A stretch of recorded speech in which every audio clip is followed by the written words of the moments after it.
ఈరోజు ఉదయం కోరుట్ల నియోజకవర్గం నుంచి అనేక ప్రభుత్వ కార్యక్రమాలు మొన్న గణేష్ విగ్రహాలు తయారు చేస్తున్నటువంటి వారు చనిపోవడం జరిగింది.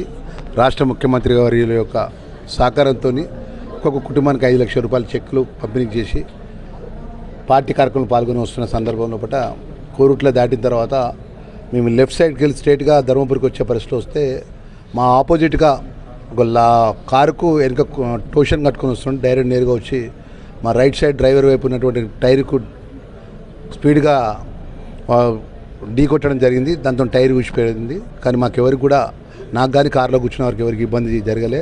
ఆ లక్ష్మణ స్వామి దైవక్షేత్రంలో ప్రాతినిధ్యం చేస్తున్నటువంటి నాకు ఇది రెండోసారి నాకు ఏ చిన్న ప్రమాదం జరగకుండా, ఏ ఇబ్బంది జరగకుండా ఆ స్వామివారు అమ్మవారు చల్లగా కాపాడిండు. ఈ యొక్క ప్రజలకు ఆ సేవ చేసే భాగ్యం నాకు బాకీ ఉన్నది కాబట్టి దేవుడు నన్ను చల్లగా చూసిండు.